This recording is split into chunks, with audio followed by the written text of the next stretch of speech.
The first time my daughter-in-law told me to move out, she didn't whisper it. She didn't wait until my son was home. She stood in the middle of my kitchen on a Thursday evening, holding a glass of wine in one hand and staring at me like I was an unpaid tenant who had overstayed her welcome. "Pack your things," she said. "You need to be out by the weekend." For 3 seconds, I honestly thought I had misunderstood her. I was standing beside the stove, stirring a pot of chicken soup, the same soup my son had loved since he was 8 years old. I slowly turned off the burner. "Excuse me?" She sighed. "Don't make this harder than it needs to be." That sentence, I will never forget it. Not because it was cruel, because of how casually she said it. As if 30 years of sacrifice could be erased with one sentence. As if the woman standing in front of her wasn't the woman who had spent her entire life making sure my son had a roof over his head. As if I were nothing. I looked at her. Then I smiled. Not because I was happy, not because I wasn't hurt. I smiled because suddenly, for the first time in months, everything made sense. And I said the words that changed everything. "I was going to tell you the same." Her smile disappeared. "What?" I wiped my hands on a kitchen towel and walked toward the hallway. I said. I repeated calmly. "I was going to tell you to move out by the weekend." She stared at me. Then she laughed. A nervous little laugh. "You're serious?" "Very." She crossed her arms. "This is my house." I stopped. "No, sweetheart." I looked her directly in the eyes. "That is exactly what you got wrong." And that was the moment she realized she had made the biggest mistake of her life. But to understand why, you need to know what happened before that Thursday night. My name is Margaret Wilson. I'm 63 years old, and for most of my life, I believed that if you loved your family enough, they would eventually love you back. I was wrong. My husband, Daniel, died 7 years ago. He had been my best friend since college. When he passed, the house became painfully quiet. Every room reminded me of him. His chair, his coffee mug, the little dent in the garage wall where he had once backed into a shelf. Even the backyard felt different. But I had one thing left. My son, Michael, my only child, my whole world. Michael had always been a good boy. That's what I told myself. Even when he started changing, even when he stopped calling, even when his wife, Lauren, began making little comments about the house. At first, I ignored them. "It's a beautiful neighborhood," Lauren would say. Or, "This house must be worth a fortune."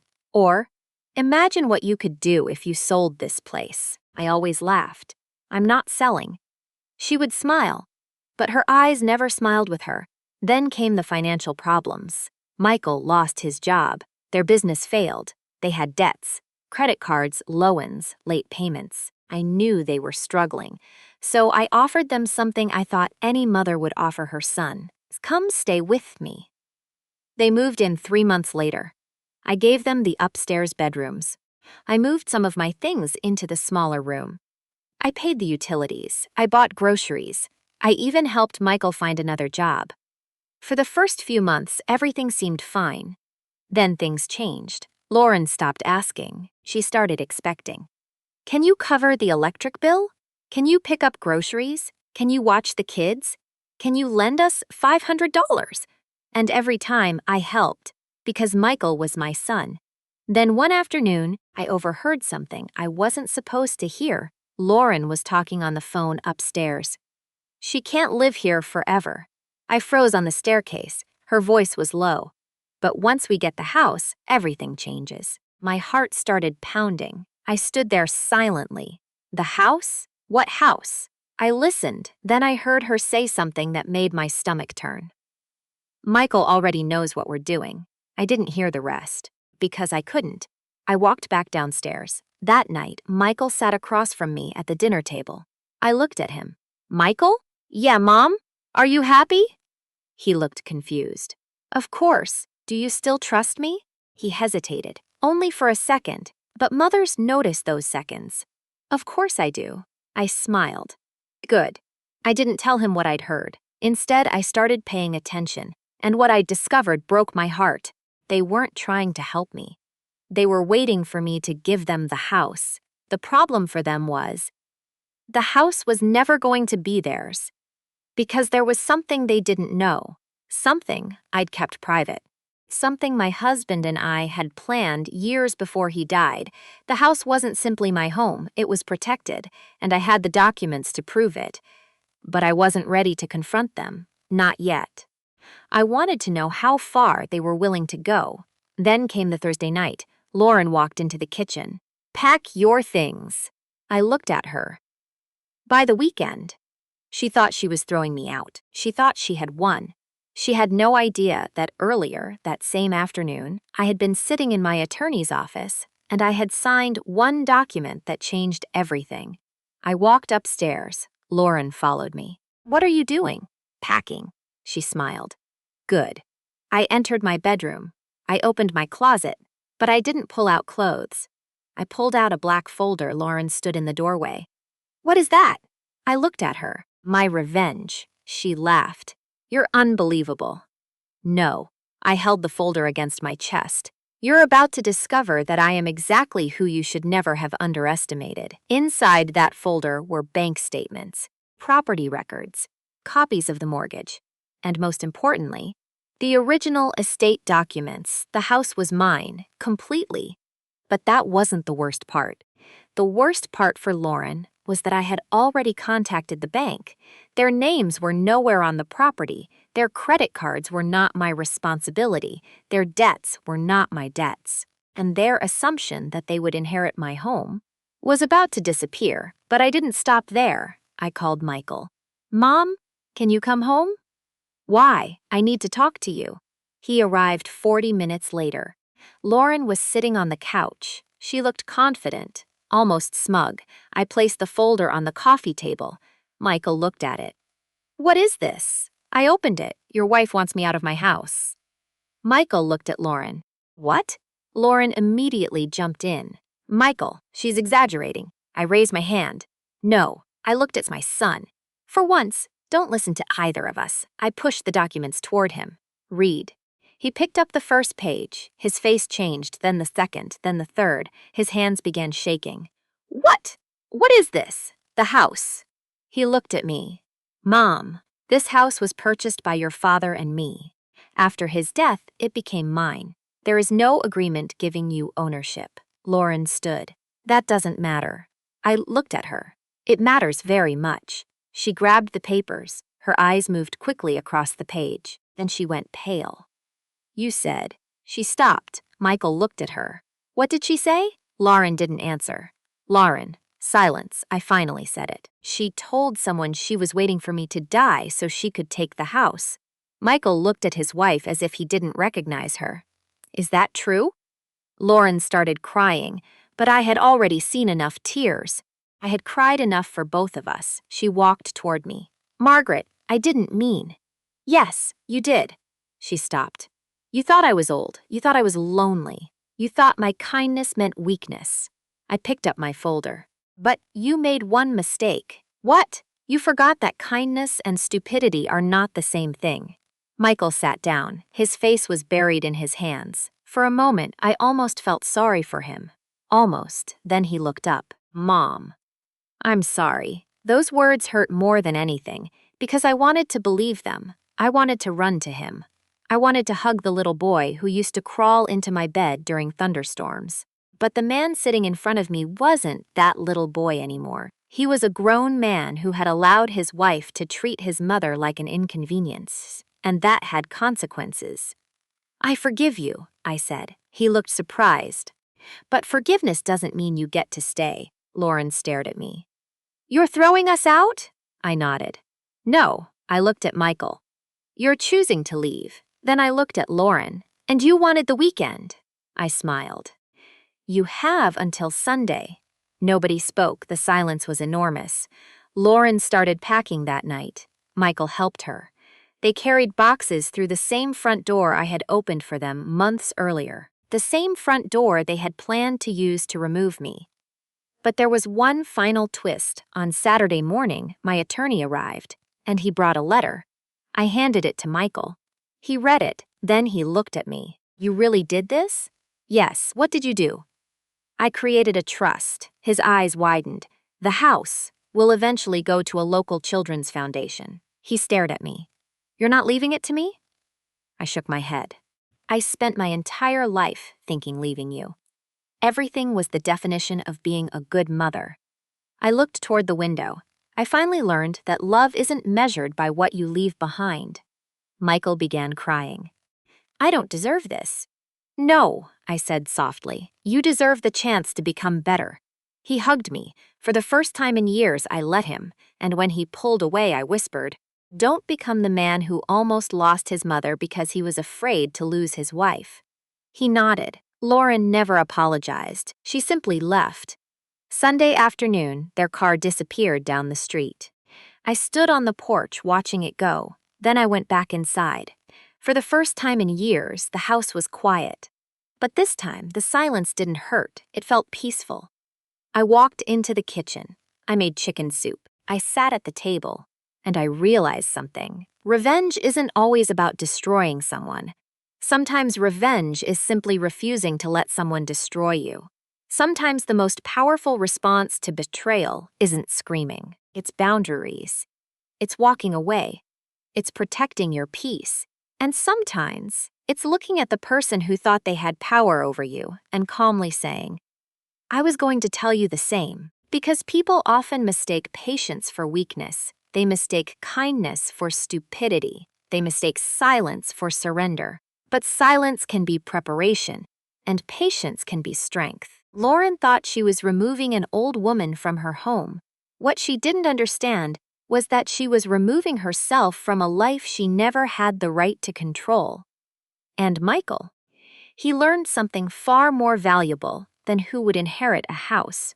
He learned that when you take someone's love for granted long enough, one day they may stop begging you to stay. They may simply close the door, not because they stopped loving you, but because they finally learned to love themselves too.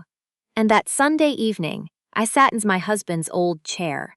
I looked at his photograph on the mantel and I whispered, Daniel, I think I'm finally going to be okay.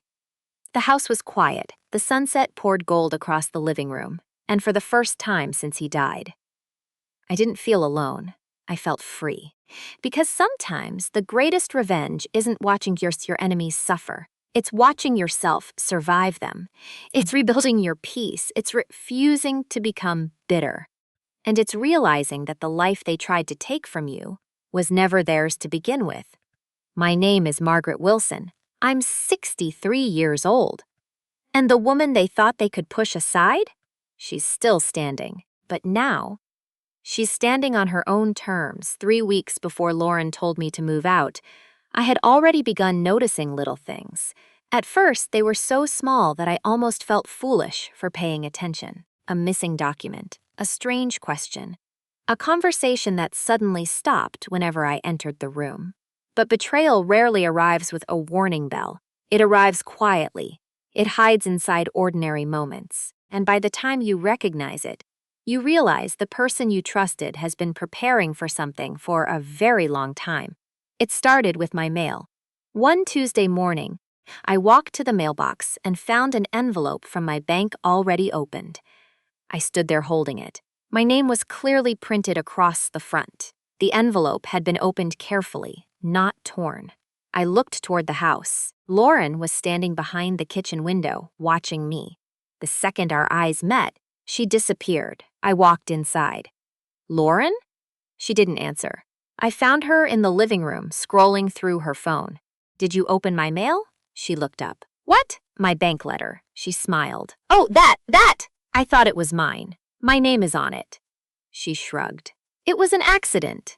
I didn't argue. I simply nodded. Okay. She went back to her phone, but something inside me shifted because I knew it wasn't an accident. Not anymore. That evening, I called my attorney. Robert had known my husband for almost 20 years. He was one of the few people who knew exactly what Daniel and I had arranged years ago. Robert, I said, I think I need to review everything. There was a pause. What happened? I think someone is trying to get information about my finances. His voice became serious. Are you concerned for your safety?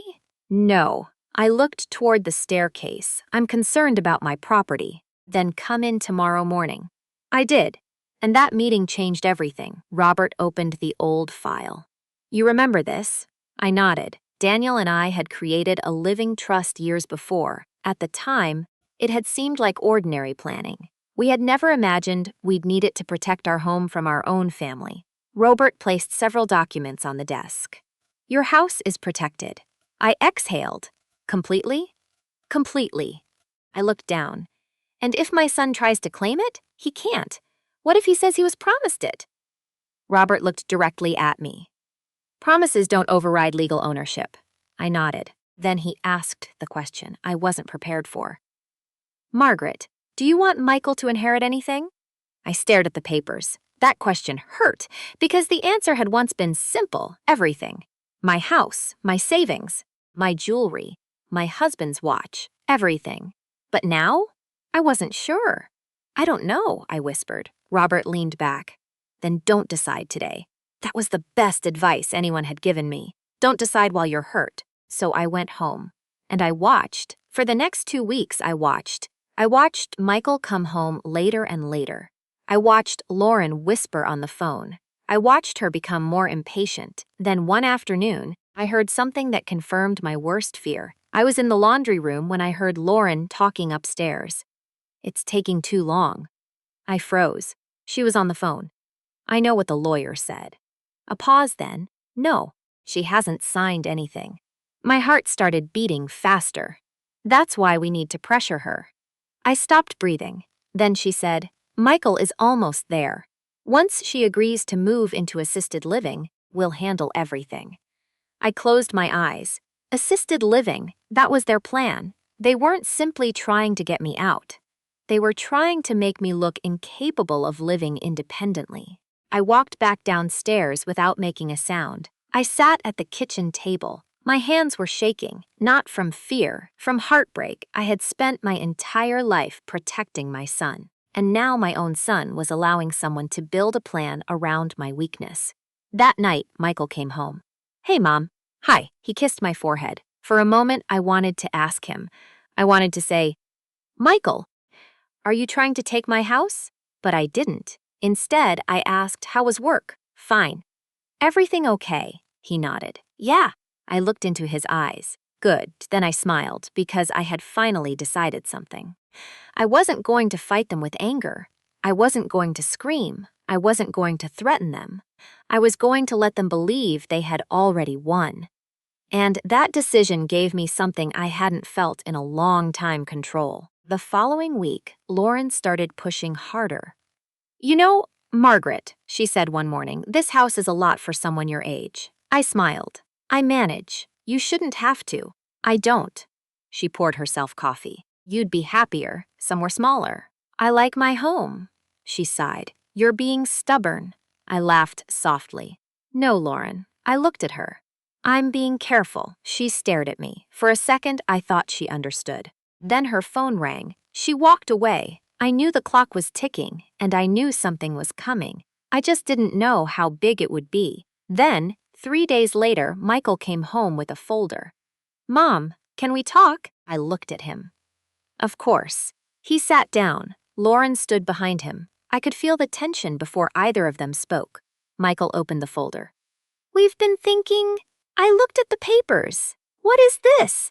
It's nothing bad. That phrase immediately made me suspicious. Lauren stepped forward. We think it would be better if you moved. I stared at her. Moved where? Somewhere comfortable. Like where? A senior community. I laughed. Not because it was funny, because I couldn't believe what I was hearing. You want me to leave my home? Michael looked down. Mom, I looked at him. Do you want me to leave? He didn't answer. That silence was my answer. I pushed the folder back toward him. No. Lauren's expression hardened. Why are you making this difficult? I looked at her. Because it's my house. Then she said the sentence that changed everything. If you don't cooperate, we're going to have to find another way. I stared at her. What does that mean? She smiled. You'll find out. That night I didn't sleep, but not because I was afraid. I was planning. At 6 a.m, I called Robert. It's time. He understood immediately. Are you sure? Yes. What do you want to do? I looked around the house at the photographs, at the memories, at the life Daniel and I had built. I want them gone. There was silence, then Robert said, "Then we'll do it properly." I hung up, and for the first time I smiled. Because Lauren thought the next few days would be about forcing me out, she had no idea. The next few days were going to be about exposing everything, every lie, every document, every conversation, every hidden plan. And when the truth finally came out, they wouldn't just lose the house, they would lose the illusion that they had control over me. By Thursday evening, I was ready. Lauren walked into the kitchen. She had that same confident expression, that same little smile, and then she said, "Margaret, you need to move out by the weekend." I looked at her. I remembered the unopened mail, the secret phone calls, the assisted living plan, the documents, the lies. And suddenly, I understood this wasn't the moment they were throwing me out. This was the moment they had finally walked into my trap. I smiled. I was going to tell you the same. Her face went completely blank, and for the first time, she looked afraid. Lauren stared at me as if the floor had disappeared beneath her feet. "What did you just say?" I didn't raise my voice. I didn't need to. I said I was going to tell you the same thing. Michael stepped into the room. "Mom, what is happening?" I turned toward him. "Sit down, Michael." Something in my voice made him obey. Lauren remained standing. "You can't do this," she said. I looked at her calmly. "Can't do what? This is our home." I slowly shook my head. No, I pointed toward the walls. This is my home. Then I placed the black folder on the table. "And I've brought something you both need to see." Michael opened it. The first page was a property record. The second was the trust document. The third was a letter from my attorney. His eyes moved across the pages. Then he looked at Lauren. "What is this?" She didn't answer. I did. "This house is legally mine. You have no ownership interest in it." Lauren's face tightened. "But Michael is your son." "Yes, and he's supposed to inherit it." I smiled sadly. "Supposed to?" She realized her mistake. I continued. "My son may inherit my love. He may inherit my memories. He may inherit the lessons his father and I taught him." I paused. "But he doesn't automatically inherit my property." Michael lowered his eyes. Then Lauren said the words I had been waiting for. "You're being cruel." I looked at her. "No, Lauren." I closed the folder. Cruel was opening my mail. She went silent. Cruel was planning to convince me I was incapable of caring for myself. Michael looked at his wife. "What?" I continued. "Cruel was discussing how you could take control of my home while pretending to care about me." Lauren's eyes widened. "You were listening?" "No." I leaned forward. "You were talking loudly enough for the truth to hear itself." Michael stood. "Lauren, is that what you were doing?" She started crying. "I was just trying to protect us." "From what?" "From being broke." Michael stared at her. "And your plan was to take Mom's house." She didn't answer. That silence was louder than any confession. Michael turned toward me. "Mom," I stopped him. "I don't want excuses." His eyes filled with tears. "I made a mistake. You made several." He nodded. "I know." I looked at him for a long moment. "You didn't betray me when you struggled." He looked surprised. "You betrayed me when you allowed someone to convince you that my kindness was something you could exploit." He wiped his face. "I'm sorry." I believed he was sorry. But forgiveness does not erase consequences. So I said, "I forgive you." He looked up. "But you're still leaving." He nodded slowly. Then he asked, "Where will we go?" I looked at Lauren. "That's no longer my responsibility." The room became silent. Lauren grabbed her purse. "You'll regret this." I smiled. "No." I looked toward the front door. "I regretted trusting you." Then I opened the door. "But I will never regret choosing myself." They left that night, not Sunday, not Saturday. That night, boxes filled the hallway, suitcases rolled across the floor, and every time something left that house, I felt lighter, not happier lighter. At 11:47 that night, Michael came back alone. He stood on the porch. "Mom?"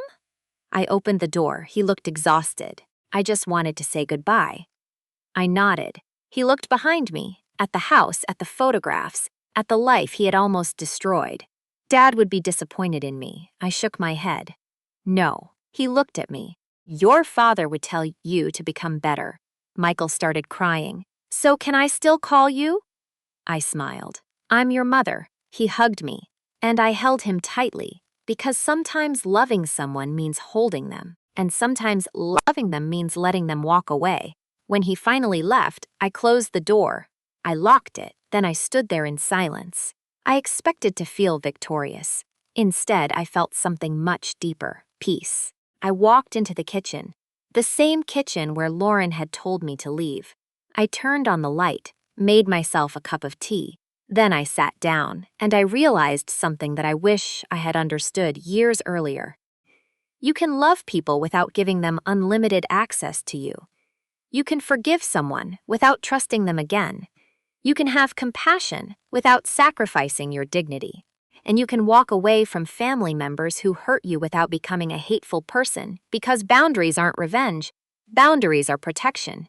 The next morning, I called Robert. It's done, he smiled. Are you okay? I looked out the window. Sunlight was coming through the trees. Yes. Do you want to change anything in the trust? I thought about Michael, then I thought about everything that had happened. Yes. What? I want to add one more clause. What kind? I smiled. One that says this house will never become a weapon against the people who need it most. And that's exactly what I did. I changed the future of that house. I decided that one day, when I was gone, it would become part of a foundation supporting single mothers who were trying to rebuild their lives, because I had learned something. A house can be inherited, money can be inherited, property can be inherited. But dignity? Dignity has to be protected, and I wanted my final gift to be something no one could manipulate. Months passed. Michael eventually found another apartment.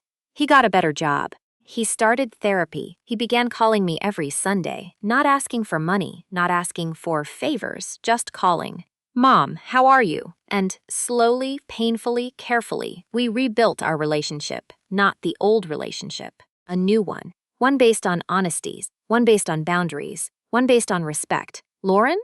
I never saw her again, and strangely enough, I didn't hate her. That surprised me. For a long time, I thought revenge meant making someone feel the pain they caused you. But I finally understood something much more powerful. Real revenge is healing so completely that the person who hurt you no longer controls your emotions. Real revenge is becoming so strong that you no longer need an apology to move forward. Real revenge is building a peaceful life after someone tried to destroy your peace. And sometimes, the strongest sentence you can say isn't, I'll get you back. It's, you don't have access to me anymore. That Thursday night, Lauren thought she was giving me a deadline. She thought she was holding the power. She thought I was an old widow who was too scared to stand up for herself. She was wrong, because I wasn't scared. I was grieving. And there's a difference. I had spent years grieving my husband. Years grieving the little boy my son used to be. Years grieving the woman I had been before I became afraid of disappointing everyone. But that night, something changed. I stopped grieving the life I thought I had, and I started building the life I still had time to live. I traveled, I joined a book club, I planted roses in the backyard. I laughed with old friends. I invited neighbors over for dinner. I sat in my husband's chair without crying, and one evening, almost a year later, Michael came to visit. He stood at the front door. Mom? Yes. Can I ask you something? Of course. Do you hate me? I looked at my son. The little boy was still there somewhere.